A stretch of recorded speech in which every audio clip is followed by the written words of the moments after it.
There we go. Power punchers. We are live. D-Style in the building. Calix in the building. Good to see everybody popping up in the comment section already. Shoeshine in the building. Nando in the building. JC is here. Punch Mullets in the building. The beat does slap. You are correct about that. And happy Lundy Gras to you, D-Style. Got the beads. Do y'all celebrate Mardi Gras out in El Paso, Texas? No. It's definitely not a thing. Well, I mean, people like some clubs out here do it, but it's like, yeah, it's kind of weak. It's kind of lame, to be honest with you. Yeah. Like it's not the thing. You know what I mean? Cinco de Mayo is a different story. You know what I mean? But yeah, y'all got Mardi Gras not so much. Yeah, I can guarantee y'all got us on Cinco de Mayo, which that's a big deal here too. But I guarantee y'all got us beat as far as that goes. So tomorrow is Mardi Gras. So wait, I thought you were celebrating it last week. Mardi Gras is actually a season. Mardi Gras starts on All Kings Day. See, I don't know shit about Mardi Gras. You know what I mean? Yeah. Like Roger Mayweather said, you know shit about boxing. I don't know shit about Mardi Gras. So Mardi Gras seasons. All I know about Mardi Gras is that you throw beads at chicks and they lift their shirt up or something. That's all I know. Isn't that the thing? Isn't that why y'all do it? Yeah, it's actually been going on since early January. But the parades have been going on about 3-4 weeks, and then it all culminates tomorrow. So that's Mardi Gras. So what's tomorrow then? Mardi Gras. That's the big day. Mardi Gras is like when it culminates. Wait. So tomorrow is Mardi Gras, but like Mardi Gras is like an idea. It's a week. It's a way of life. It's like everything all at once, or what? Correct. It's a season. Right. So then you have Mardi Gras tomorrow. Everybody gets it out their system. Midnight, they shut it down. It's the only day in New Orleans. For people who don't know New Orleans culture, it's the only day where they shut everything down at midnight. Usually New Orleans stays open constantly. They shut everything down at midnight and get ready for Ash Wednesday when everybody asks for forgiveness for their sins. So it goes from Mardi Gras to Ash Wednesday. So the more beads you got, the more sins you got. No? Right, I only got one. So what is Mardi Gras supposed to be? Like, I don't want to make the show about Mardi Gras, but like, what's the whole point? It's not about just chicks lifting the shirts for beads? No, it's just a whole season. Parades, people having fun. It's depending where you are, it's a family thing too. Where I'm at, it's more of a family thing. So, and I'm not much of a parade person. So, but that's what we got. Tomorrow's Mardi Gras. It's good to have everybody in the building. Chicano Prophets in the building. And shout out to Santeo Media, man. That guy's doing some big work out there. So I want to shout out him on a good interview with Jose Ramirez for sure. Yeah, he's been killing it. But I want to start off with Josh Taylor. Josh Taylor. I've been withholding my thoughts. I just dropped a quick video earlier, but I haven't talked about it much the past couple of days. I wanted to let it marinate before, because my initial thoughts on this D-Style was this was a robbery after watching it. But I wanted to give myself about 24, 48 hours to let it settle in, see if I still felt that way before I actually talked about this fight. And guess what? 48 hours later, I still feel the same way. We'll talk about the criteria of scoring fights in a bit. We're going to get into that because I know you have some ideas and some thoughts. A lot of ideas. Yeah. My issue with this fight, and I understand CompuBox is flawed. I understand it's not accurate. You could say that again. It's not accurate both ways. So it's not like they're saying, "Oh, I'm not gonna give these punches to Josh Taylor, and I'm gonna reward all these punches to Jack Catterall." So it at least gives you a story, right? Mm-hmm. And even when it gives you a full story, sometimes that can still be flawed because it just gives you the full picture. It doesn't always give you a round by round. Like people see the final stats and they don't look into round by round what actually happened. So CompuBox can be flawed in that way as well, as can the 10-point must system. But if you look at this fight, let's talk about Josh Taylor and the red flags first, because I've got red flags when I saw Josh Taylor. You saw David Benavidez out there? Okay, never mind. He's the longer, rangier fighter. He's the more athletic fighter. He's the taller fighter. And somehow he was out-jabbed Jack Catterall threw 2-1 jabs, threw twice as many jabs Stick. as Josh Taylor. On top of that, he landed almost 3-1 jabs Right. Yeah. to Josh Taylor. Okay, I'm watching this fight round by round by round, and I'm like, and I mentioned it on Twitter, and you commented to my comment, and you said that the only adjustment he's basically making is upping his tempo a little bit, like Yeah.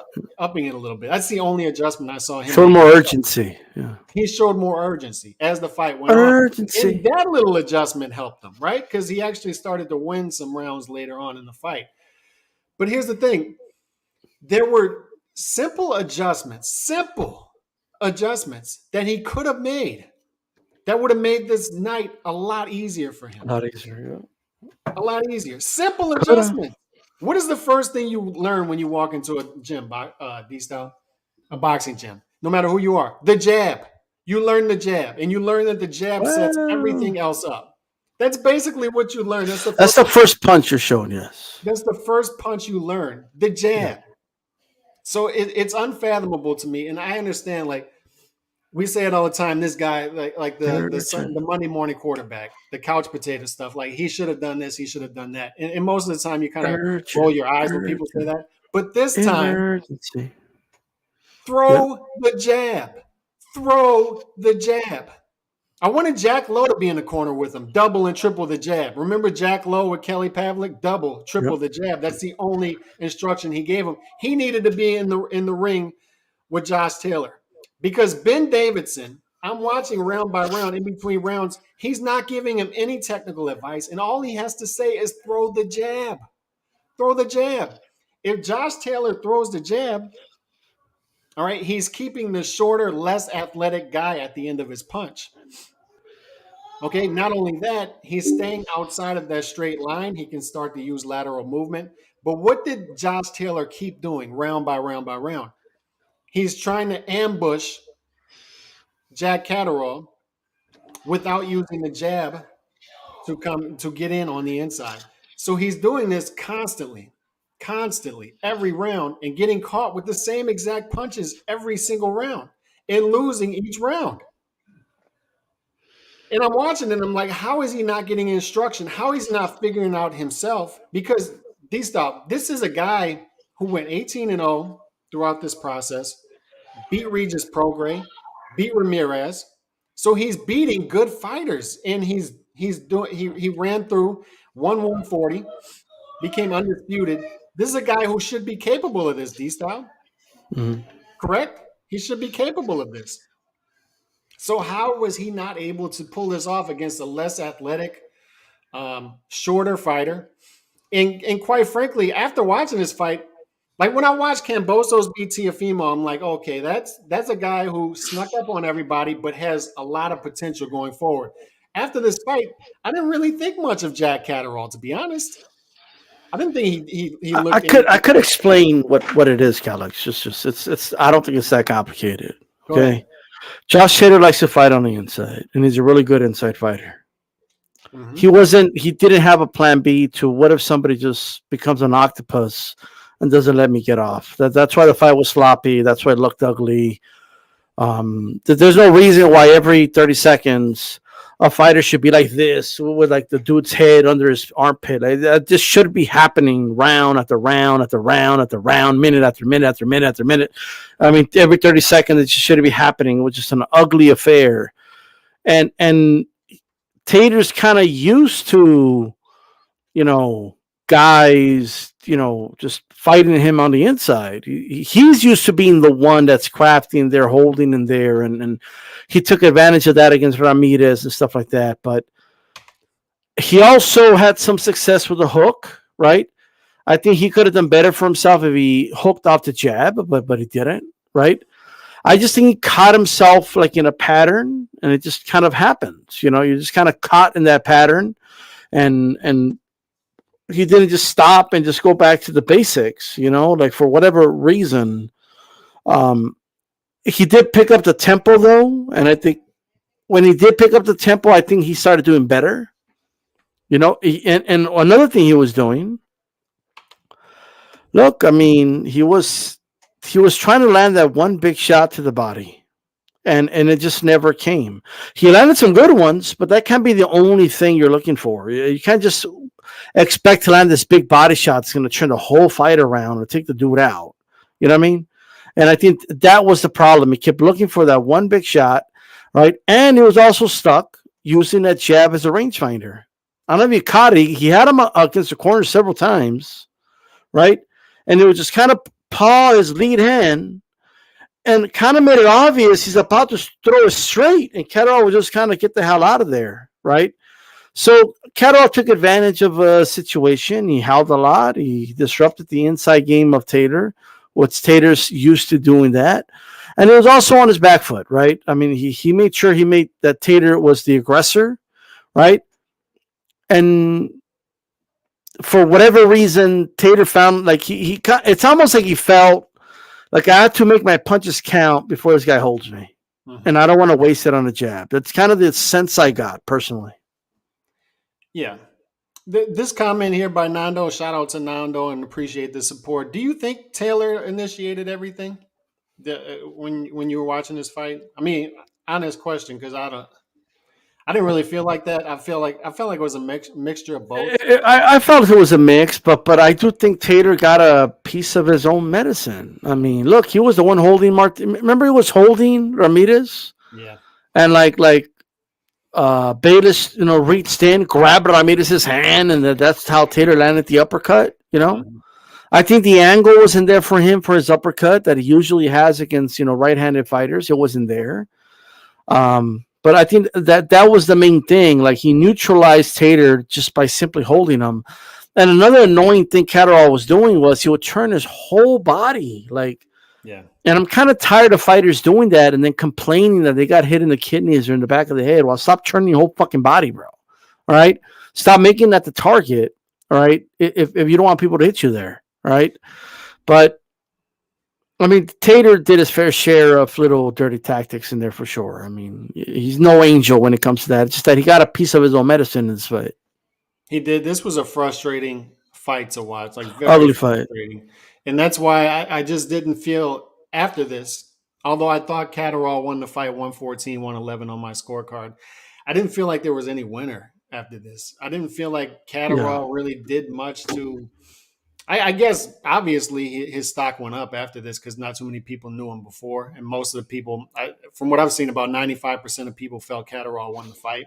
So his stock went up. But after this fight, I didn't feel like, I need to see Catterall fight again. Like I did Kambosos. Like, I need to see Kambosos fight again as soon as possible. I don't feel that way with Catterall. I just feel like it was just whatever. But I just couldn't get over. I haven't seen a top 10 pound for pound guy put on that terrible of a performance in quite some time. It wasn't good against inferior opposition. And it was not a good fight at all. Catterall, you got to give him credit because he obviously did his homework. He obviously saw that this guy strictly wants to fight on the inside. So I'm not, as you said, I'm not going to allow this guy to do that at all. I'm going to make him go to plan B. And that was the frustrating part is there was no plan B here. There were no adjustments made at all.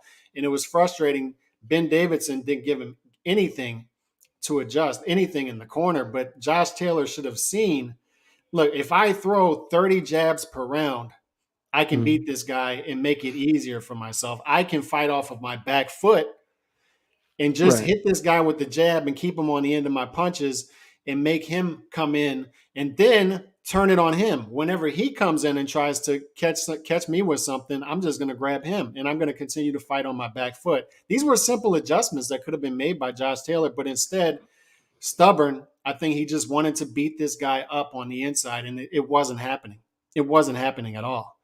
So that was the frustrating part about this fight to me. So the fact that he couldn't make those simple adjustments, I can't, in my right mind, keep this guy top 10 pound for pound on my rankings after watching this. I mean, anybody else loses to a Josh Catterall type fighter. I just don't know if I'm ready to just write off Catterall like he's just some lower level guy. I mean, he did what he did against Taylor. He beat Taylor in my mind.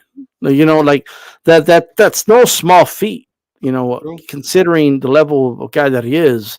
Do I think Taylor had his best night? No, but I think we got to give Catterall some credit for what happened. And he was catching Taylor with some really good right hands in that fight, or straight lefts, I should say. And he hurt him and he dropped him. He's the first guy to ever do that to Josh Taylor. Yeah, he Now he did. could have finished the job, but nonetheless, I mean, we got to Yeah. give him some credit for sure. I guess I guess you're kind of turning me on that. We got to give Catterall credit because not only did he do those things, he went into enemy territory and did it. He went into the champion, and I mean the champion. Like this is the legit champion of the division. One of the only fighters in the four belt era to become undisputed champion, fighting at home. And Catterall goes in there with a game plan that obviously they put together this game plan and he executed it. So Look, you're I right. just feel this way. I get that Catterall fought a very frustrating fight, make the fight ugly, but you could argue that's what he had to do. But Yeah. when other fighters, like when Bernard Hopkins would do that against Pascal, like hold him, wouldn't let him get off. People called it crafty. People called it like. Now, I'm not saying Catterall is like a level of fighter like a B Hop. I'm not saying that. But there's plenty of guys who, they get called crafty in every positive adjective in the book. If people want to, if people they can't pick and choose when it's crafty, when a guy's holding and getting dirty in there, right, making the fight ugly, and when it's not. And I'm not saying you're doing that. We're going to talk about the scoring criteria in a little bit, but I just feel like too many people pick and choose when it's okay for a fighter to do it. They had a problem with Vladimir Klitschko would hold. They had a problem with it, but when Ward did it, they didn't have a problem with it, right? Yeah. But it was virtually the same thing. Like when just saying. Yeah. And I'm seeing some of this stop with the robbery talk, and that's understandable. And I'm usually the same guy. I'm usually, we've talked about this at length over the past decade, you and I. There's a difference Right. between debatable and controversial. This did feel controversial to me, at least, though. I mean, this felt controversial. Yeah, it's controversial. The only challenge, and I think I talked to Beeb about this, and he makes a great point. In order for a fight to be a robbery, there has to be like a really solid consensus on at least 7 rounds that everybody agrees Catterall won. And the truth is, people are all over the place with the scoring in this fight. Like people don't agree on which ones Tater won, which ones Catterall won. There just isn't an agreement, you know. So do I think it was a nice gift for Tater? Yes. Do I think he would have won if this fight was outside of Scotland? I don't think he would have won if this fight was outside of Scotland. Just like I don't think he would have beat in Prograis if it was outside of the UK, right? But at the end of the day, it was what it was, and it doesn't quite meet the robbery criteria in my opinion. But still feel bad for Catterall. You do bring up a great point there, and I talked about this. What fight was this after? When people were talking robbery, and it was Charlo Castano. And Yeah. people do all these polls, and about 60, 70, it was about 70% of people felt Charlo Right. won the fight. But I think a lot of people who vote in those polls, they don't score these fights round per round. They No. just watch the fights kind of casually and then decide, I think that guy won the fight. So they're not sitting there with a piece of paper or on Twitter like we do, a lot of these people, and say 10-9, 10-9, 9-10, 9-10.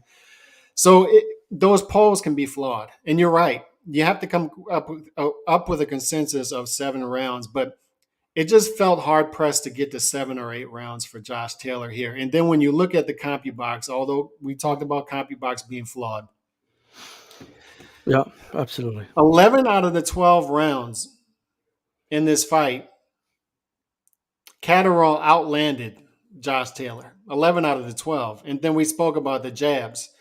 And then on top of being out jabbed almost 3-1, which is absurd to me, how Josh Taylor could allow that to happen. He only averaged 25 punches per round thrown, and he only averaged about 6 punches per round landed. So it's tough to find. It's tough to find 7-8 rounds to give to a guy who's putting up those type of numbers. I mean that tells us a story. right there, at least. I think when Taylor landed flush, it affected Catterall. It was very visible. And I think that's what it was, in my opinion. And it was flashier, and you got the Scottish fans cheering, so all that takes effect. I don't know. I don't like the whole you have to take it from the champion thing too. I think when you step in the ring, Tim Bradley made a great point. When you step in the ring, you're both challengers. You're both challenging for the belts. The champion is willingly handing his belts, putting them in the middle, and Yeah, you're you fighting know what for the happened belt. with that? What happened? The reason people like sometimes things evolve into something else. Mhm. Like it's understood kind of that like almost in any sport, by the way, that when you go to someone else's house or hometown, that they're gonna have some quote unquote favoritism, right? Right. It's just like an understood thing. It's not right. It shouldn't be that way, right? But I think like that understanding, like when trainers or fighters would say to themselves, "Hey, I'm gonna go to this guy's country. I need to win. Like at least I need to aim to win like 9 rounds to get a decision here." Um, but that was more speaking of they're gonna be unfair to me, and I got to do more than them because they're gonna be unfair. They're not gonna treat me fairly, right? But somehow that evolved over time into you got to take it from the champion. Like if it became a criteria when it was never a criteria, it was actually a complaint. Hmm. Okay, and an understanding that people had going into other hometowns. But then somehow it evolved into fight fans saying things like, no, when you go to hometown, you got to take it from the champion. Right. Like no, that's not. It was never that. If it was, it would be in the rule book, right? It would say it. It would say, hey, the challenger needs to do a little extra or some shit like that. Like, it don't even say if the round's even, you give it to the champion. There's nothing that suggests that, right? It's just one of those weird things that evolved into a criteria when it was never like a must criteria. It never was. Right. And take into effect the bigger name fighter isn't always the champion. Like De Right. La Hoya wasn't always the champion going into a fight. Same with Yeah. Canelo. So I just think the bigger name fighter is going to get the benefit of the doubt a lot of times. Just like Michael Jordan, when he went to the goal, he was going to get the benefit of the doubt. He's likely going to get the foul late in the game. There is definitely some favoritism. So I guess that's what people mean by that. But when I'm scoring a fight, I don't think about that. And No, we another shouldn't think thing, about that. No, yeah, and another thing it's here not a is thing. judges don't get and I do this too. I want to go back and watch the fight, but when it comes to this comment, shout out to Chicano Prophet. The judges don't get the benefit of the doubt of watching the fight a second time. That's why I don't like going back and watching it and say I'm going to switch my scorecards. I always like to stick with my initial scorecard. Right. However, we do a lot of times go back and watch it a second or third time and like, I kind of messed up there. Right. So I wonder what the judges will think from their performance after this. But speaking of scoring criteria, the official scoring criteria when you look at a fight is effective aggression, ring generalship, defense, and hard and clean punches. Now, when you think of those things, like did Josh Taylor show effective aggression? Did he show ring generalship? Did he show great defense? Was he landing the harder and Well, cleaner people punches? could interpret it however they want. That's the problem Right. with the scoring criteria. That's one thing problem with the scoring criteria. The second problem is I don't think most people who watch fights even judge a fight based off of that. I think most people are watching the fight and saying, "I just would rather that guy that round." I think that's how most people score fights. I don't think they're actually judging it based off of this criteria, which makes me think that we should just change the criteria. But I know you have thoughts on that, so go ahead. Well, I'll keep it very brief. You can chime in as I go over this. Uh huh. So, why is defense a scoring criteria? Like, what sense does that make?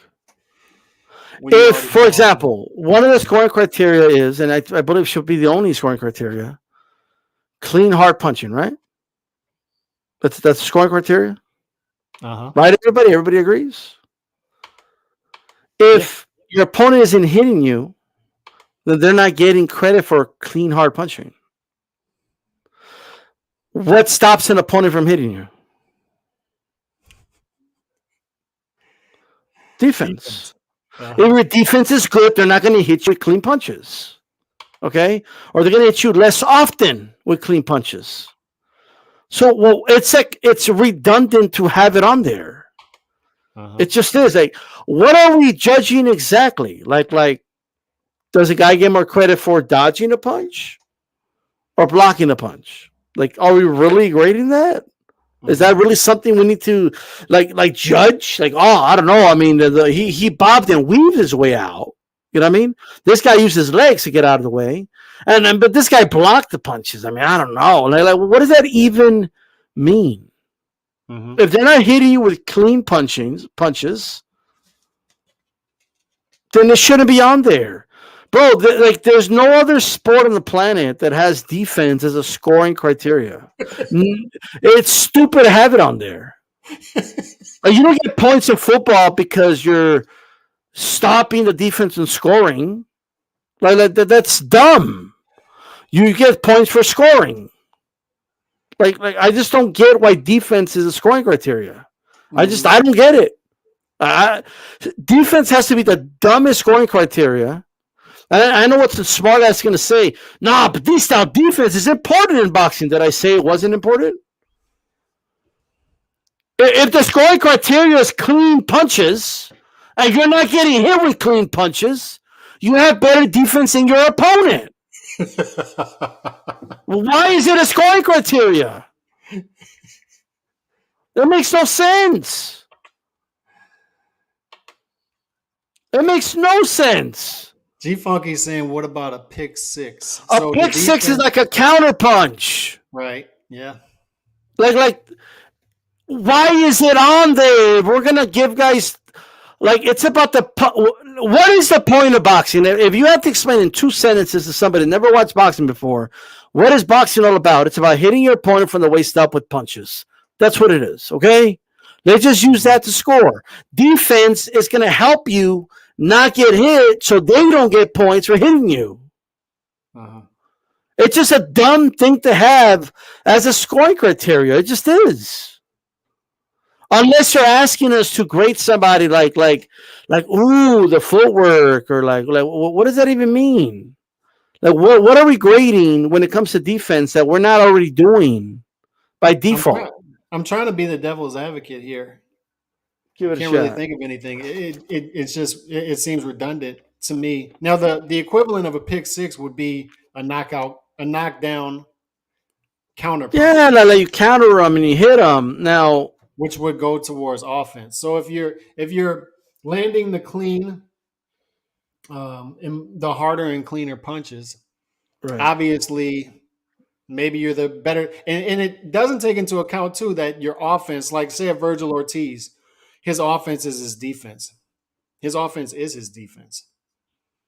Right? So if he's landing 20 power shots per round and the other guy's landing 10 or 15 punches, it doesn't matter if he's not necessarily a great defensive fighter. He's showing that he's a better defensive fighter in that round because he's not getting hit with as many shots.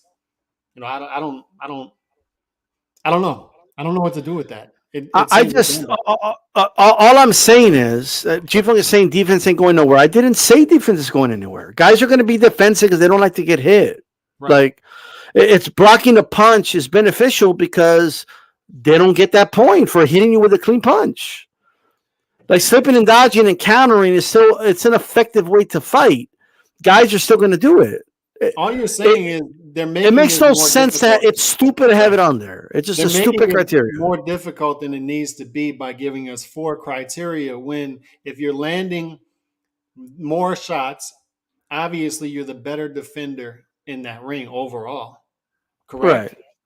Of course. I don't know what else to do with that. Yeah. Like, let's not kid ourselves. The one landing the best punches should win, right? I mean, are we kidding ourselves? Like, are we pretending like that's not what we're doing? That's not a fight. Like, this is how they should score boxing. It's just my opinion. clean, effective punching. If you want to add hard in there, fine. Okay, that's number one. And add a caveat with that, meaning like this is not a scoring criteria, but an enforcement, which is an engagement rule. Okay. Now, there's going to be some smart asses that are not going to know what I mean by that. They're going to say, oh, D-Star wants him to trade. And, oh, D-Star doesn't want guys to be defensive. That's not what I'm saying at all. What I'm saying is, if we had an engagement rule, Catterall wouldn't be allowed to be turning his back to Taylor, and he wouldn't be allowed to, like, when they break him, like walk away and waste time because the ref needs to tell him, hey, turn around, box, right? Like that. We need an engagement rule. Vladimir Klitschko wouldn't have been holding Povetkin 30 times around, okay? Like it's you wouldn't see guys turn their back and run around the ring. You wouldn't see that. Like nobody wants to see that. And everybody that's ever watched boxing with people knows they know this. Like I don't get why boxing fans want to act like elitists and these oracles that know how to, I know how to score, defense, and I know how to score, effective aggressiveness, and like why bother with aggressiveness being effective or not if it comes down to the punches you're landing? Yeah. Why does it matter if he was doing it effectively or not, or if he's not being effective, he's not going to be landing punches on you, right? And to answer this question here is you still have to fight a tactical fight. Like you can't just go in there and throw flurries and expect to win the fight. Clean, effective punching. Well, not only that, you're gonna wear out if that's your strategy coming in. That you just guys do that anyway, Calix. There's already swarmers that do that, and they just like look at Figueroa. Did the current scoring criteria stop him from being a high volume guy? No. High volume guys are still going to be high volume guys. And look at Ray Leonard. Ray Leonard used to throw flurries the last 30 seconds of each round to try to steal rounds. I mean, guys are going to come in there with their own strategies. All we're not saying you shouldn't be a defensive fighter. That's not what we're saying. We're saying it all meshes together, right? This is redundant to say, I'm going to score a guy on clean and effective punches or harder punches and defense at the same time. It's just redundant. So what would you let's just cut to this. What would you do to fix it? What would you do? What would your I would just have clean, effective punching because it all comes down to that anyway. Okay. It doesn't mean that post-fight analysis, we can't talk about who was the ring general in there, or we can't talk about if the aggressiveness was effective or not. It doesn't mean we can't talk about whose defense was better or not, just like we do in every other fucking sport. It just shouldn't be a scoring criteria. All right? That and an engagement rule. Like it's simple as that. It will make the sport more exciting. You'll get more stoppages. Okay, less holding, less running. Okay? It doesn't mean guys can't box in the move. You could box in the move. Facing your opponent, okay? Not running away and avoiding the fight. Nobody wants to see that. That's the antithesis of a fight. And a lot of you out there have been brainwashed to believe, okay, like this is the type of shit boxing fans say.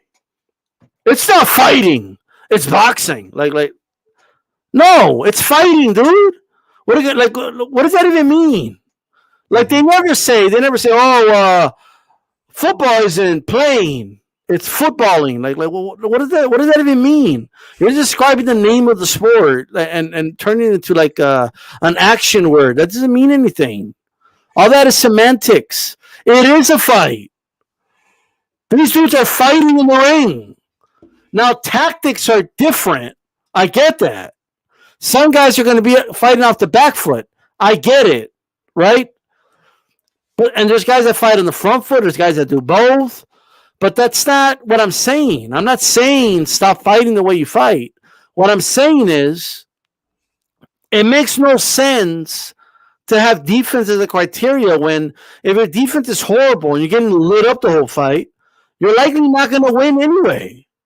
Who wins? Decisions getting lit up with left hands all night. Like who? I just don't get it. Like oh man, we got to have defense because if a guy gets hit a lot, he's going to win decisions. Like no. Name me one fight where if defense wasn't a criteria, you would have scored it for the other guy. Name me one. I just want to hit someone to give me one fight. Name me one. One fight that you ever scored. Name me a fight where a guy was landing the harder, cleaner, more effective shots and lost because the other guy had better defense. You can't do it. That's an that's an oxymoron, bro. That's all you're saying. That's all you can't do that. Like, obviously, the guy with a poor defense is likely going to lose. And not only that, And not only that, it also gives, like, think about it, effective aggressiveness, right? I don't think people actually use this criteria. I don't buy it. People are full of shit, bro. It's a bunch of fucking, like, oh, I'm the oracle. I know how you score. Like, bro, it comes down to the punches landed anyway. Like, everybody knows this. At the end of the day, everybody knows this.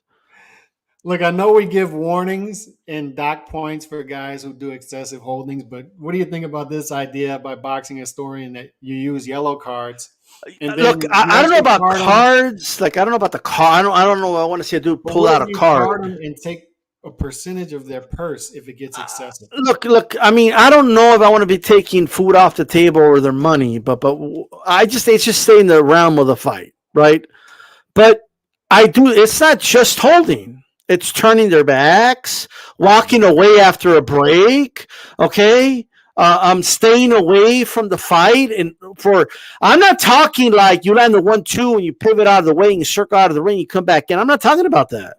I'm talking about just literally doing laps around the ring and running, accelerating as they get closer to you. That's what I'm talking about. Nobody wants to see that. That's the opposite of fighting. These are just extreme cases. Constantly holding on the inside. It's terrible. And it causes breaks to the action. It ruins the flow of a boxing fight, right? But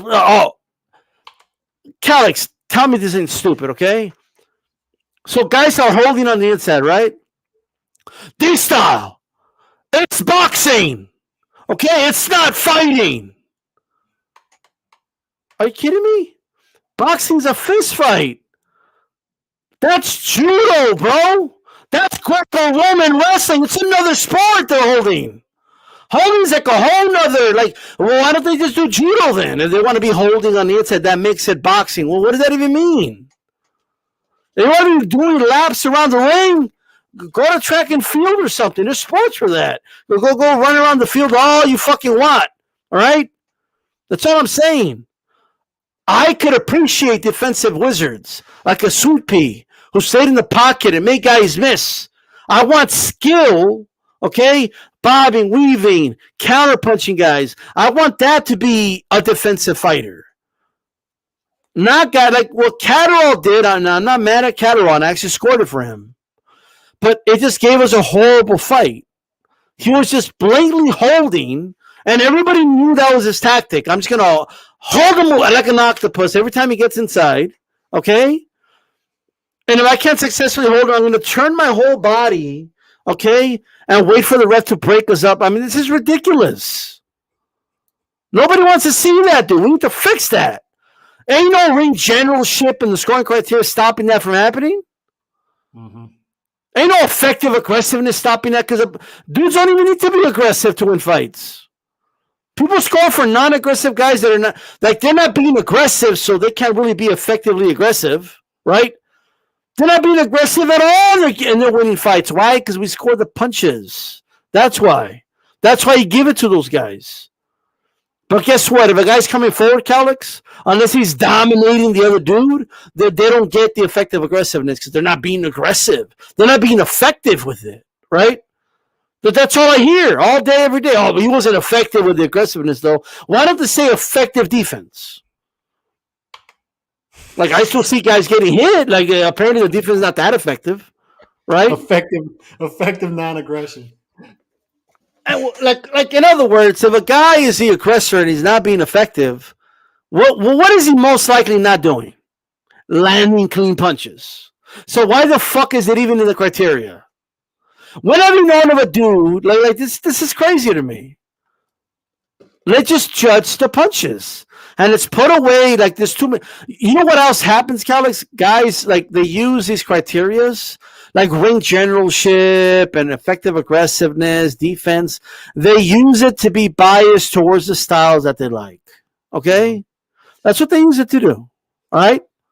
There's guys that, for whatever reason, don't like guys that come forward, right? So they use the effective part of it to show their bias, right?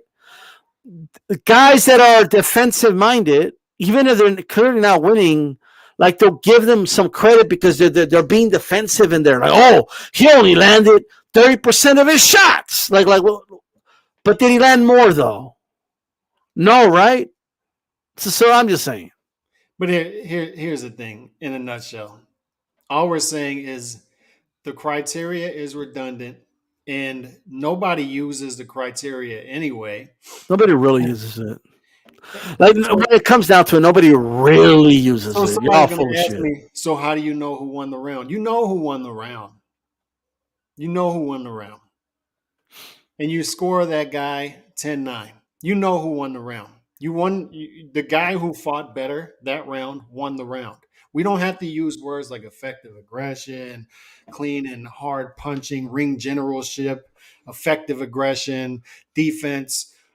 The fighter who won the round, and you give that fighter 10. You don't need to add defense when it's clear. Like if one guy's getting, like for example, when Floyd fought Gotti, did you need to score defense for Floyd to see that he's beating the fuck out of Gotti? Like what was it like? Oh no, let me tell you something. I mean, Floyd's defense is on point right now. Like, you know what I mean? Like, no, you just like we knew that his defense is better because Gotti couldn't lay a glove on him, right? And he was hitting Gotti a lot more than him. We didn't need the criteria. Like we just knew he was beating the shit out of him, and he landed more effective punches clearly on him. Now, I just used a very extreme example, all right? But every fucking fight, everybody disagrees on who won. So it's like I need people to stop acting like holier than thou, and they know who won. Like, oh, we meet this criteria. Like for what? Has it made boxing less controversial? Has it made this less controversial amongst fans? No. So let's just simplify it. Let's make it about the punches that are being landed, and let's add a rule that makes these guys engage more. Like boxing has let me tell you something. I could guarantee you that purists in basketball hated the shot clock when it first came out. I could almost guarantee they fucking hated it. Like, oh, what about the team that favors the teams that want to shoot more? That is unfair to the teams that want to ball hog. It's unfair. You know what I mean? Well, too bad. There's rules that are put in place to keep it moving. That's why baseball's falling behind, bro. So's boxing. Like they're letting these fucking pitchers in baseball like scratch their balls and spit tobacco and eat their seeds and one pitch every 4 minutes, and they wonder why people stop watching baseball. You know what I mean? Okay, how about you give these guys a timer to hurry up and fucking pitch the ball already? Okay? Oh, but what about the pitchers that like taking their time? It's unfair to them. I don't give a fuck who it's unfair to. Let's keep it moving. That's all I'm saying. I don't buy this, that people actually, what Haplo was saying, people actually sit with a notepad and watch fights, write down on the side, okay, effective aggression, ring generalship, defense, hard and clean punches. What I'm saying is these things are... Like say Lara's fighting Canelo, and Canelo lands the cleaner and harder punches for most of the rounds, but they say no. But guess what? Lara was showing effective aggression, ring generalship, and defense for most of the fight. So I'm going to score that round. People keep saying that people are doing. I like how look. I like this little team up that Apple type of people got going on right now, right?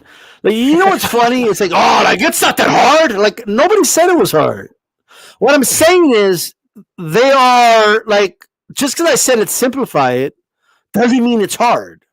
It means it's like there's two ways to simplify something. Because something's hard, you want to simplify it, or something's retarded and you want to simplify it. Okay, I'm the latter. Okay, what I'm saying is you don't need defense as a scoring criteria because okay, just by one guy outlanding the other guy, or landing the better shots. One guy's landing the more effective punches. Okay, at that point, you know who's better defensively. There's not one Mayweather fight, not one, Kelly, send me one Mayweather fight where if defense wasn't in the scoring criteria, you wouldn't have scored it for Mayweather. Name me one. Anybody in the chat, name me one Mayweather fight where if defense wasn't on there, you wouldn't have given it to Floyd. Name me one. Just one. Shout out to Tony Boswell, by the way. And I'm about to get my guy Haplo in here. Haplo in the building. Respect to Haplo. What's going on, Haplo? What's up, Dawsons? How you doing? Thank you for finally providing the link. I appreciate that's that. Fury. I was like, who the hell is that in the avatar? It says Fury. You Dawson. You Dawsons. Anyway, bro, listen. The scoring criteria of boxing is designed specifically to create one thing, subjectivity. And the reason for that is because boxing is designed around giving the fans what they want. What do we want? We want knockdowns. We want knockouts. So if you want to win a fight, get some knockdowns and knockouts. It's designed so that fighters will fight and not leave it to the judges. Not leave it to the judges. Let me finish. But these fighters of today, there's a lot of them who just depend on, I'm going to go 12 rounds and get the decision. Well, that's a recipe for disappointment, because these judges all have all this leeway with the 4 scoring criteria to make it completely subjective. But there's a very simple way that they can fix that, and that's by weighing the 4 criteria. Which one is the most important? D-Style obviously thinks it's clean and effective punching, which a lot of people think, and that's a very good point of view. I'm not in disagreement with that. However, I'd look at it more in terms of which criteria of the 4 encompasses most of what will win a round. What would mostly, in my opinion, win most of the rounds is effective aggression. Keyword being effective. If someone's being aggressive effectively, they're going to be landing clean and hard, effective punches. So that's encompassed in that. Effective aggression also encompasses ring generalship, because if you're being effectively aggressive, the ring is going to be your tool to play with. It's your symphony to direct. You're the one in control of making the other guy move the way you want. So ring generalship is included in effective aggression, as well as clean punching. And defense is only there to be there to create opportunities for effective aggression. So the reason why I put effective aggression first is because if 2 guys are both landing the same amount of punches, clean punches on each other, I would lean towards the guy who's being the aggressor of the 2, who's making the fight, who's pressing the fight, trying to get those knockdowns you disagreed with and me. knockouts. No, so the only thing I disagree with you on is which one should be weighed more heavily. Okay, but like at the end of the day, though, like we're kind of we're reaching the same destination. We're agreeing. The only thing, it's just a little nuance is it effective aggression or clean punching? That should be I get that. I get that. But here's the thing. Okay. Yeah. First of all, being effectively aggressive going backward sounds funny as shit to me. Okay, that's number one. All right. But like okay, that's like, to me, that's the antithesis and opposite of being aggressive. But okay. This is what we're talking about. People trying to be the oracle, and I don't know. Like, let's not overcomplicate this. Okay. When I say, like, at the end of the day, how do you score in boxing, Haplo?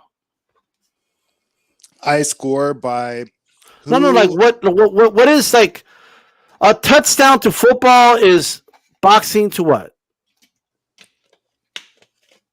All things being equal, a knockdown. Okay. So how do you get a knockdown? What do you need to do? What do you need to do to a man to get, like, can you shove him down? Can you pick him up? Create knockdowns. Like, what's the only way to score a knockdown? What do you need to do to score a knockdown? Can you hear me? Yes. Damn. Yeah, we could hear you. Fuck. You're good. And I have to go out and come back in. All I right. think that weird thing happened where like it kind of whatever. But what I'm saying is, But you like, can also score a knockdown. why are people avoiding this? Like, you need to land the punch in order to get a fucking knockdown. Right. Okay. But is Nando correct here? Is this semantics we're arguing here? I mean, is it just? First of all, I want to say I don't. Yes, it ring is. generalship- That's my ring point. generalship has to be in there because I don't agree that you can be an effective aggressor by going backwards. I don't see how that's possible. So ring generalship has to be in there. That's just that's just the people that like people on the back foot. It's something they came up with. Okay, like that's not true. I'm back, you dasas. What's up? But I think I'm gonna tell you, dude. The way I'm weighing the criteria includes like the most inclusive one to me is effective aggression. Can you be effectively aggressive going back in certain circumstances? Yes, but I'm not talking about going back and giving up ground the whole fight and fighting off the back foot. I'm talking about like the way Canelo does it when a guy's coming in and trying to tie him up and he takes a step back and lands a combo and slips off to the side. That's effective aggression. That's a nuance. That's a nuance. I got you. I'm being very nuanced in this for a purpose. The reason why is they should reform this. Like, was Rigondeaux being effectively aggressive against Casimero? Was that effectively aggressive? He wasn't. He wasn't. But the reason why I'm saying this is because I think they can do a very simple fix. It's very simple. Weigh the criteria. They always list the 4 criteria, but put them in order of importance. The judges should be on either effective aggression or clean punching should be first, obviously. But to me, effective aggression includes all of the criteria. Do we need defense on there, like for real? I think that's the bottom of the totem pole because defense is only there to create offense in boxing. If you're not getting knockouts and knockdowns, of course. But what I'm saying, Haplo, like let's say I box you, Haplo, right? And you're beating the fuck out of me, like you're landing straight rights, you're landing hooks, and when I throw right, I'm missing. Like every time I throw, boom, I miss, and you counterpunch me, boom, right? Is defense necessary to score that round? Like, do they need to say in order to acknowledge that I'm not landing? Does defense need to be there? No, I think defense is the least, and then ring generalship. They're kind of like the bottom of the totem pole for me.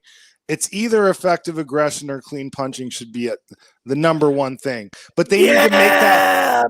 If they just made that clear. Are you saying? Let me get some clarification from you. If they just said number 1, effective aggression. Number 2, clean punching. If effective aggression is equal, they go to clean punching. Let me get some clarification from you. Then they go to ring generalship. If ring generalship is equal, then defense. Let me chime in and try to simplify this for everybody. I don't think we can do a weighted score because we're already having problems with judges as it is. I don't want to make their jobs more difficult, which is why I hate the Jake Paul idea. Why? They have the easiest job in the world. They have to sit on their ass and mark down the score. They should be. But they're messing up even with the 4 criteria. So I don't want to make it more difficult for them because they already can't figure out their jobs. And I don't want this should make it easier. This should make it easier, Calix. They should be like looking at one thing. That's simpler. Jake Paul wants to have 2 judges like debate around in the middle of the fight. This is the stupidest idea that Jake Paul has ever had. Yeah, it was bad. But what I'm saying only is, Calix likes Jake Paul. I think Nando is correct in saying I think we all agree more than we think, and it's semantics. I think all of us sit down. It's not semantics. It's a simple change. All they have to do is talking about that. list the criteria in order of what's most important. But people turn it into semantics. That's the point. I think when we all sit down and watch a fight, we're not thinking about criteria. I think it's ingrained in our brains as fight fans. And this criteria. But see, the reason you think that, Calix, is because you're super hardcore, you're an OG, and you know all this stuff. I've been talking to people all day who don't even know the 4 criteria. Correct. You know, these 4 criteria are the ones that they list as their criteria. So let's make it work better. Can I get some clarification from you? So, for example, when you say effective aggressiveness is the most important, right?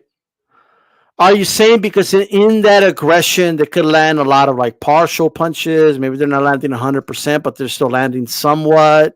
So, and that's why you don't want clean, effective punching to be the only criteria. Got you. I hear you. The reason why I pick clean, effective aggression over clean punching is because of the word effective is the key word in that sentence. If you're being effectively aggressive, you're landing the cleaner, harder shots. Right. And then also you're being the ring general because you're the aggressor and the other guy is not. Gotcha.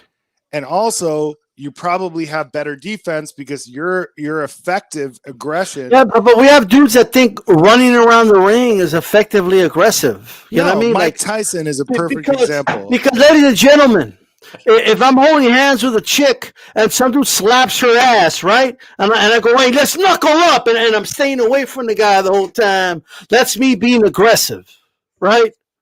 Like only in boxing can people convince themselves of shit. Right? Only in boxing. I'm just saying. Haplo, before I let you go, because I want to get our guy, boxing historian's comments on this. What did you think about? Get ready for the soccer rules of boxing with yellow cards and red cards. Yeah, here we go. Talk about making it more complicated. Get the fuck out of here. Hey, There's a warning and then a point deduction. We don't need cards. No, man, we don't need cards. We just don't. Brian, man. We don't need cards, Brian. No, you know what? If you're gonna make a comment then. Okay, I got you. Look, man, listen. If I'm a paying customer of a product like boxing and I'm paying to see guys engage, right? And don't get it twisted. I mean, you do have guys that are defensive fighters. They've been defensive fighters since the sport's inception. Let's keep it a buck. But at the same time, and shout out to Cali Boxing and D-Style Boxing, by the way. My thing is, man, like, if I'm a paying customer, I want to see guys throw punches. Now, of course, how you do it and your style and whatnot, it is what it is. Doesn't matter. But you can't sit up here and do what Guillermo Rigondeaux did. Like, I'm just saying that the yellow card is something like that should be done where you can deduct 10% of a motherfucker's purse, because it's like this. If I'm a paying customer, I paid good money to see you fight, and I don't get my money's worth. Shouldn't it be right for you to have your purse deducted for not doing your job as a boxer and throwing punches as a boxer instead of running around the ring and throwing 1 or 2 punches around and shit? What's wrong with I don't recall. All I'm saying to G-Funk is nobody's saying none of this is hard. Like, I'm just saying it's redundant. A historian, is there any fight that you would have scored different if defense wasn't a scoring criteria? Any fight you ever scored, ever in your life? Well, or does it, or like scoring defense? I mean, shit. If you talking about James Toney fight, you know, back in the early 2000s when he was in a heavyweight, I guess, you know, I was scoring defense because he was beating the shit out of Sam Peters. You know what I'm saying? Okay, he was beating the shit out of Sam Peter. What was he doing to beat the shit out of Sam Peter? He was slipping his punches, catching him with the right hand. I mean, he caught a couple punches, but so what I'm saying is, you scored the fight for James Toney, the first fight. Yes, I did. No, would you have scored it for Sam Peter if defense wasn't a criteria? I wouldn't have scored it for Sam Peters because Sam Peters slow as shit, bro. Well, there you go. You would have scored it for Sam Peter anyway because the guy using the better defense is getting hit less. No, but D-Style, you just hit on something, and I'm glad you did this. Defense is making a miss and landing, correct? So when people talk about defense, a lot of times they talk about only half of defense, making a miss. So that's what you talk about the redundance of the scoring criteria is what made just give it to the dude landing the best punches. I mean, I don't think it's that complicated, people. But the boxing historian just brought up a great example of defense was James Toney. Another one, Pernell Whitaker. These guys actually stood in the pocket, made a miss, and then landed. That's finishing defense, right? It's like the basketball example I always give. Like, you can block a shot. Any center can block a shot and knock it into the front row. But the great shot blockers block the shot to their teammate so they could go back down the court and it's a turnover, right? That's what the great shot blockers did. Bill Russell, Alonzo Mourning. Alonzo Mourning, the great shot, Dikembe Mutombo, the great shot blockers did that. They created offense with their defense. But these guys are just making a miss, and that's it. That's why I didn't score Lara beating Canelo, because Lara wasn't making him pay for the misses. That's the dude. Like, Chief only just asked Batista, how do you know who's landing the better punches? You watch the fight. We all know. Like, let's not act like we don't know. Everybody knows who's landing the better punches if nobody goes down or out. Like we could just see. Like, you know what I mean? We don't meet these criteria. Like, tell me that if defense isn't a criteria, there's no way you can know. Like, if ring generalship isn't a criteria, there's no way you can know landing the better punches. Like, you need those criterias. Like, no matter what. No. Okay. Now, you could say you don't know. I mean, we judge. Okay. You look at the fight and you judge it. All right. That's what you do. Like, Gotti never went down against Mayweather, but I knew who landed the better punches that fight. Yeah. It's not just about, I'm not even talking about who landed the harder shots, or, because one dude's head is snapping back or his head's turning. He hit him right in the liver and a hook. You just know it means more than a fucking pity pat jab. Like it's just, you just know. Like, I'm just telling you that right now. Like, you just know. We watch it, and are there going to be close rounds, or we don't know who to give it to? That happens now anyway. Yeah. I agree. Yeah. I don't think we need to overcomplicate this. Now, boxing historian, I did want to get your opinion on this. What did you think of Josh Taylor's performance, and did you have him winning? Was that a robbery to you? Yeah, it was. And don't get it twisted. It's not like I would say the first 4 or 5 rounds, I definitely gave it to Catterall because he was landing that left hand all night, in particular in the first couple rounds. Now, I think came on a little bit in, I think probably in the 7th and 8th round, where you can make it there was a couple swing rounds, but all in all, especially after the knockdown and me giving them the first 4 or 5 rounds and then the point deduction in the 11th, if I'm not mistaken, there is no way counting that fight, looking at both fighters, and then counting the knockdown and the point deduction that you can give that fight to Josh Taylor. That was some home cooking. I mean, the thing is, even Timothy Bradley and Andre Ward addressed that right before the cards were announced. They even said, man, there's probably some erasing going on with them scorecards. They haven't put them scorecards up yet, man. It did take a while. Yeah, it took a hell of a long while. That's why, man, yeah. I mean, what can a man do? So here's our criteria, right? You're talking about criteria. Our criteria is somebody, you have to take the fight to the champ and take the fight, right? Jack Catterall did, and the referee he knocked his ass down, and the referee took the point away from Josh Taylor. What more can you do? Mm-hmm. I watched this fight twice. There's no way you can give this fight to no damn Josh Taylor, man. Josh Taylor looks subpar. Yeah. Okay, who was the ring general in Estrada Chocolatito? Who was the effective, aggressive guy in that fight? You could ask that about anything. There's going to be fights that are tough to score, but you watch it, and an intuition tells us who won. Anybody acting like that's not the case, okay? Like, you're trying too hard to act that way.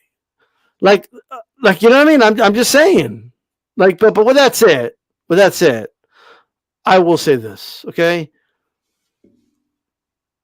Historian Brian, tell me, would you be in favor, and it sounds like you are, would you be in favor of a engagement rule where guys are penalized for turning their back to the opponent after a break? They walk away and take time from the clock, making the ref like tell him, "Hey, whoa, where are you going?" Catterall was doing that. He was walking away and he went out to tell him to turn around and get back to boxing. He was giving his back to Tater at times. Okay, there's other fights where we've seen guys run around the ring, like literally, like turn their back and run.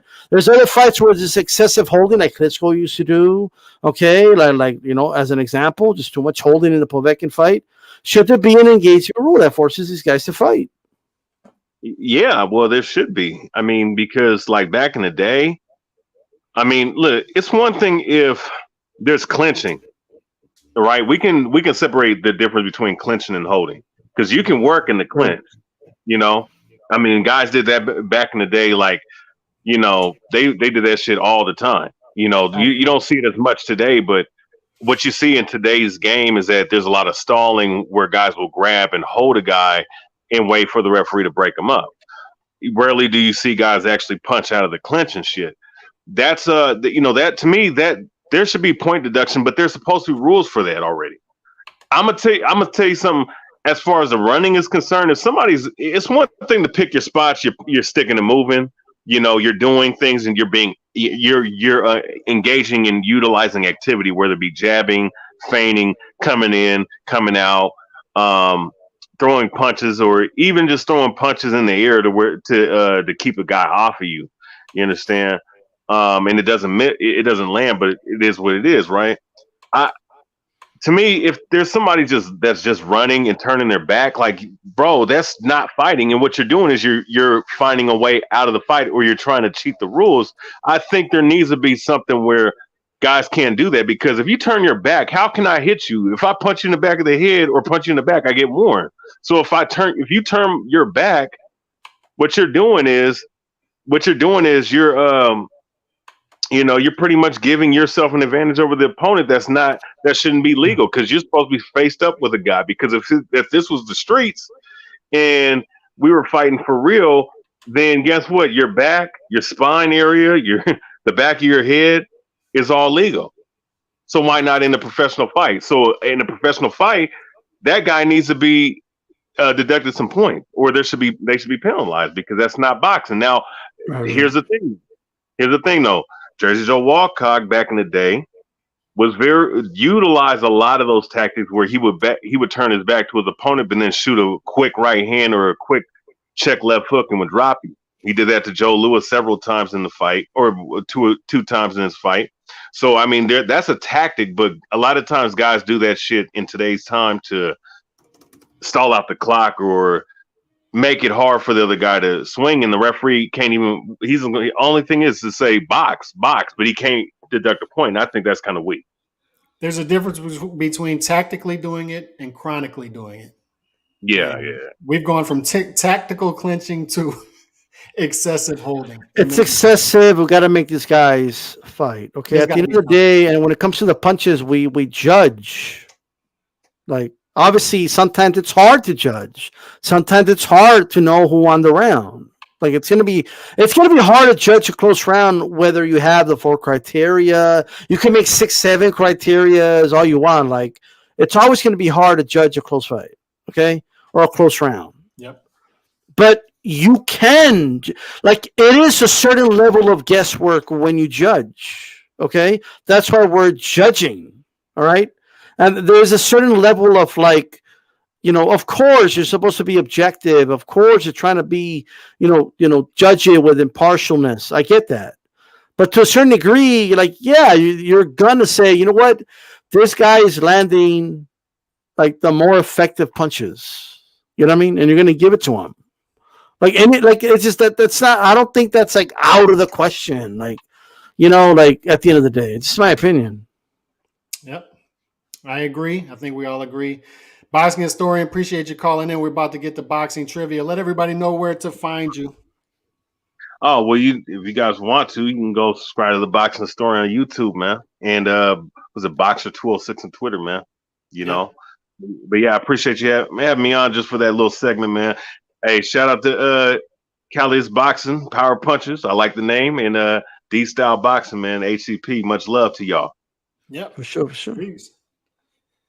And we're about to get to this boxing trivia in a minute. But before we do that, I want to real quick get to our Impact Power Rankings, the update, because there are some. This is the first week like we've really had some shakeups because Big Josh shakeup. Taylor was number 6 on our list, and that ain't happening after this week. We had Canelo number 1 last week. We had Fury number 2, Usyk number 3, Eddie Hearn number 4, Katie Taylor number 5, Josh Taylor number 6, Bam Bam Rodriguez 7, Inoue 8, Bob Arum 9, Terrence Crawford 10, Jake Paul 11. Now, who would you take off that list? Obviously, we're taking Josh Taylor off the list. Who would you add? Goodbye, Josh Taylor. He fell off that list hard. Like it was that bad of a performance. You know what I mean? I actually just to start off here. Bam does drop, right? Like he made an impact a couple weeks ago, but like not a lot of equity, not a lot of like stuff that he had to keep him there. So for me, just drop a few spots there. I put Bam at 9 myself. I do leave Crawford at 10. He has enough equity to stay there. Jake Paul falls off for me, and I have Jack Catterall at 11 personally. And just because they didn't give him the win, I know that's unfair, but I think he made enough of an impact. Even in a loss, most people feel he won. So that's that. I'm gonna add Warren with Arum because of what they pulled off. Highest purse bid in the history of boxing with Fury. And I can't even believe I'm saying this. And White, highest purse bid ever, right? So I have them at number 8. I have Hector Luis Garcia at 7. Big upset victory over Colbert.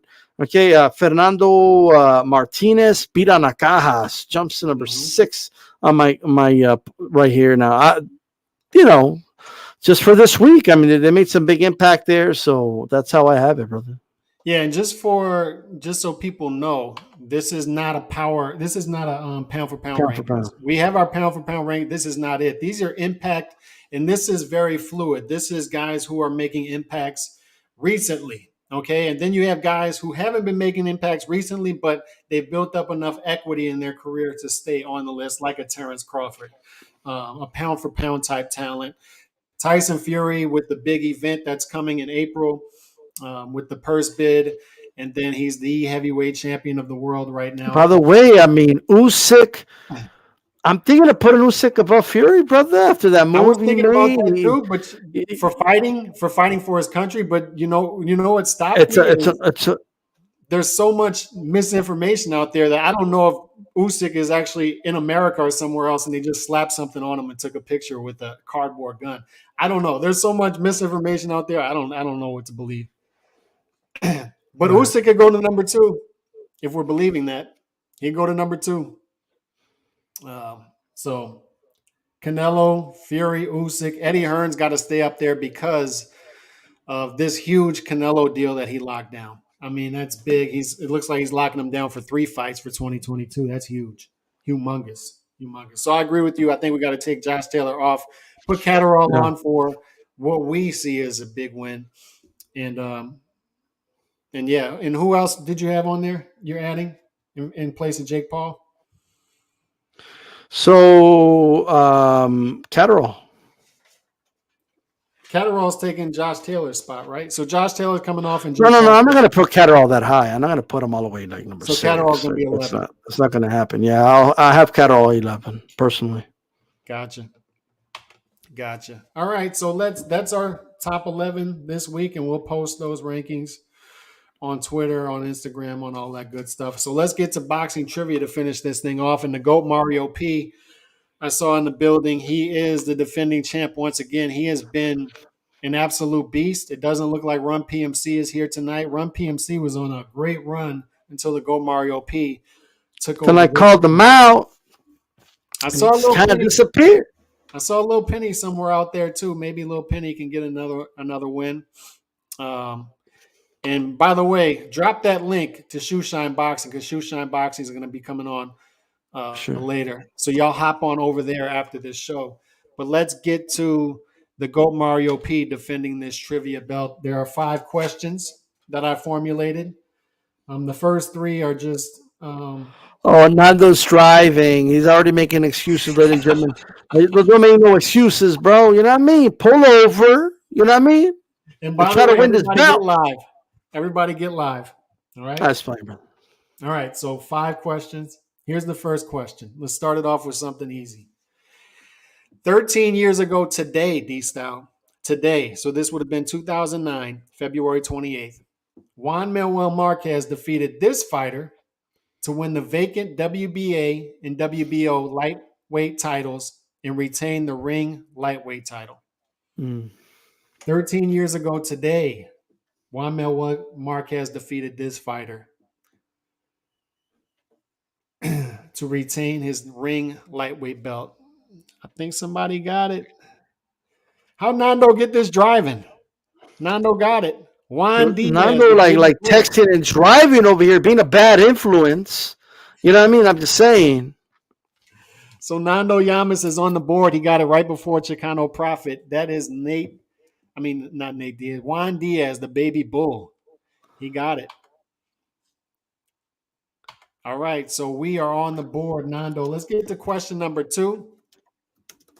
Who is the only fighter in the 4-belt era to become undisputed champion by beating the undisputed champion? Go. And this is a question because our guy Catterall could have been the second guy to achieve that. Nando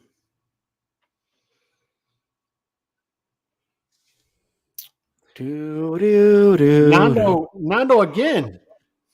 Jermaine Taylor. Hey, let me just say this though, Wow. I'm just saying, okay. If it turns out that this I look at the news and there's this guy from Twitter called Nando crashed and died playing the game. Like we told him to not text and drive. I'm just putting that out there, okay? Yeah. So Nando's on the board with 2. So he gets one more right. Nando's the winner. So Nando's bringing it tonight. He got it right before the GOAT Mario P said Bernard Hopkins, but actually Bernard Hopkins was defeated by Jermaine Taylor, and is the only fighter in the 4-belt era to become the undisputed champion by beating the undisputed champion. Jack Catterall, believe it or not, could have been second on Saturday, but he was robbed. So let's stay on this topic. Who is the only other male fighter to have a successful undisputed defense? Go. Bernard Hopkins had one undisputed defense that was successful. Actually, Josh Taylor did this week. There was only one other before him that had a successful undisputed defense. Let's see who we got. Somebody got it. It is. From what era? Hablo got it. Alexander Usyk. So you were asking about the 4-belt era, right? Just to be clear. In the 4-belt era, yes. Okay. To have a successful undisputed defense in the 4-belt era. That is Usyk. He got it right before Elney Grobemam. So, yep, Usyk did it. Now, here's a bonus. 1 point bonus. Who did he do it against in 2018? Who was the fighter he successfully defended against? I think I know. That annoying motherfucker that helped create Bridgerweight.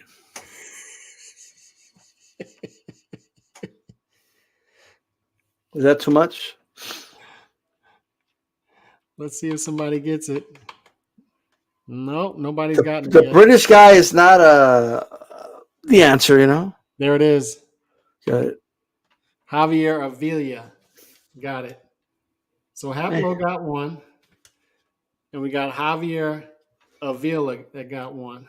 I like the way I put it, the British guy. He's an announcer on the zone. So just to be clear, Josh Taylor also did it, but that's why I said who is the only other male fighter to have a successful undisputed defense in the 4-belt era. Yeah. And Josh Taylor just became the second to do it. I don't think you said 4-belt era, though. Did you? My bad. Yeah, but I didn't say the 4-belt era, but that's what I meant. So Tony Bellew, Javier Avila got it. So we got Nando 2, Javier 1, Haplo 1. Damn, Nando might win this, bro. Like, All right. while driving. So here goes. You see me rolling. I'm going to throw some stats out there. Answering these Specific questions. fighter. And y'all guess who this fighter is as I throw stats out there. Okay? So I'm going to give a stat. Whoever gets the fighter first wins. You see me rolling. All right. This fighter was 37-6-1. It is 37-6-1. This fighter started his career in 2001. This fighter is still active 21 years later. This fighter won the IBF featherweight title in 2006. This fighter had a no decision against Orlando Salido in his first defense of that title. I know it is. This fighter fought Floyd Mayweather in 2013 at welterweight. My son. The GOAT Mario P got it. Robert Guerrero. The GOAT Mario P is on the board with 1. Damn. So we got a 4-way tie at 1. 4-way tie. So we'll see what happens with this last question. And G Funky almost got it. I thought G Funky would have been in quicker. I'm going to tell Theo Rubin about this. So this is the 7 separations of Kevin Bacon question that Nando hates so much. I want you to connect fighter A to fighter B by fighters that these guys have fought. Right? For instance, an example, connect Floyd Mayweather to Bernard Hopkins. You would say Floyd Mayweather fought Oscar De La Hoya, who fought Bernard Hopkins. I'm going to give you a more stringent example here. And this is one of the, I think, more tougher ones we've had. So good luck to everyone. I want everybody to connect and make sure you're live. I want everybody to connect Carlos Quintana to David Haye. Go. Carlos Quintana to David Haye.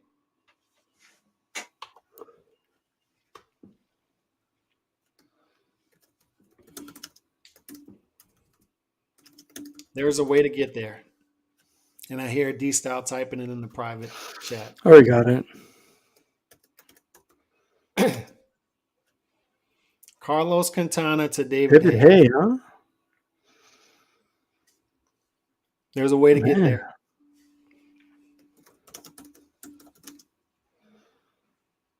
Do do do do do do do do do do. I might be pretty long here. Did anybody answer yet? Nobody's answered on my end. Ding, ding, ding, ding, ding, ding, ding, ding, ding, ding.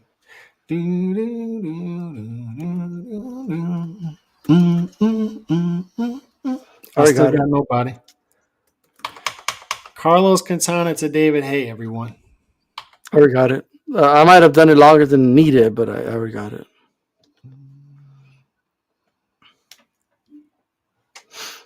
Yeah, you went way longer, but you got it. Nando's saying he's going to win by default. I already got it. I used 1, 2, 3, 4, 5, 6, 7, 8, 9. I used 9 fighters. There's a way to get there in 7. Let's see. Okay. Let's see.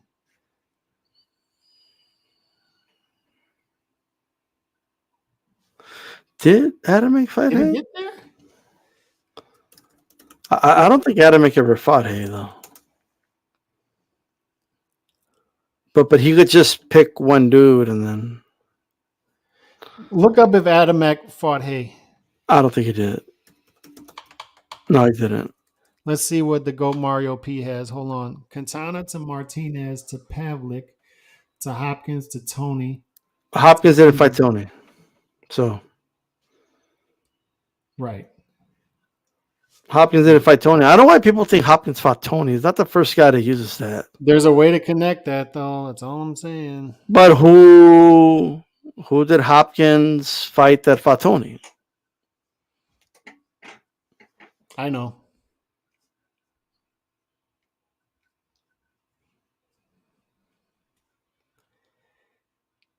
Man. You're not even trying, bro. Let me give a hint out there. It's easier if you go. Hold on, let's see. Yeah, but you stopped at Vladimir. You got it. I mean, yeah, but he stopped at Vladimir. You got to go all the way to David Hay. Yo, somebody can steal it here. It's just crazy. He didn't give the official answer. There's an easier way, by the way, if you go from Quintana to Paul Williams. I'll give a hint out there. If you go, I kind of did that, but I don't know where it went wrong. But if you go to Quintana to Paul Williams, it gets quicker. Yo, he hasn't posted yet? What's going on over here? He's giving it away? Yeah, I'm just gonna. All right, here we go. I think he got it. All right. Quintana to Martinez to Pavlik to Hopkins to Roy to Tony to Peter to Vlad to Hay. That is correct. The GOAT Mario P comes back and is the champion again. Sorry, Nando. He got 3 already? For real? What's that? He got 3? He got 2. Oh, Nando's got 2. That's Nando's got 2. You know what I mean? So we got to come up with a tiebreaker here. That's right. You know what? I could come up with a tiebreaker. Bring out your book. Well, where's that book? But just to let people know, there was an easier way. If you go Quintana to Paul Williams to Winky Wright to Bernard Hopkins to Roy Jones to John Ruiz to David Hay. John Ruiz, people forget John Ruiz. Oh, that's right. Ruiz fought David Hay. Ruiz fought David Hay the last fight of his career. So there was an easier way. You could have got there through 7. All right, so I'm going to start reading off the resume of a fighter. All right. This is strictly Nando and the GOAT Mario P. That's right. Strictly those 2 guys. So please, people out there, please refrain from answering. All right, so this fighter was born in Kazakhstan. That's number 1. He made his professional debut, all right, in 1996. His last fight was in 2007, right? That's when he retired, okay? You will not be able to pronounce his name in his native language, okay? I'm just saying. He had 69 fights. He fought 369 rounds. He had a KO ratio of 76.81%. His residence is Kiev, Ukraine. He had an 81-inch reach. He was 6'6". He was an orthodox fighter.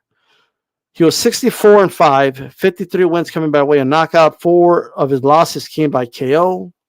His nickname was Dr. Steel Hammer. Come on. Let me know when to stop, Alex. His last fight was against Anthony Joshua, where he lost by 11th round stoppage. His last successful victory in the title defense was against Brian Jennings back in 2015, where he won a unanimous 12-round decision. The GOAT got it. Even though G-Funky helped him out. You know what I mean? I don't know why G-Funky helped him out. He got it right before Nando. They both got in at 10-11. But we're going to have to do it again because he got an assist. He got an assist from G-Funky. Do you think he did? He did. He got an assist. We have to disqualify him. Nando wins. I don't think so. That's fine. It is what it is. The GOAT Mario P wins it in overtime. 3-2 against Nando. Man, Nando brought it tonight. Nando says tries at you. Oh, man. All right, so let everybody know where to go next, D-Style. Everybody go to the Shoe Shine. Let me see they're live really quick, but everybody go to the Shoe Shine. They are live. I'll post the link in the chat. Make sure tomorrow you tune into 8CP podcast with myself and Nancy. Should be a fun show. We have a guest, ready for that. Calix, if you could post It's not letting me post on my laptop for some reason, but the link's right there if you want to share really quick. And everybody make sure tomorrow, man, make sure you tune into HCP Podcast. Thursday, the roundtable will be on Joe Habib's channel, Ringside Reporter Live. Make sure you tune in for that. Okay, the roundtable will be back on Thursdays, okay? And, of course, Women Crushing Wednesday every Wednesday. You know what I mean? So make sure you tune in to the Shoe Shine. They're on live right now, so be there. And there's Be the square. link. There's the link, Right guys. there. So y'all make sure to click that Click on the link. And y'all continue to support HCP. I definitely appreciate everybody tuning in tonight. We had some good quality debate and dialogue tonight. Shout out to Haplo. Shout out to Boxing Historian for calling in. And hopefully we have some more fun debates in the future. On that note, man, we are out of here. Y'all keep Peace it out, boxing. everybody. God bless. Peace out.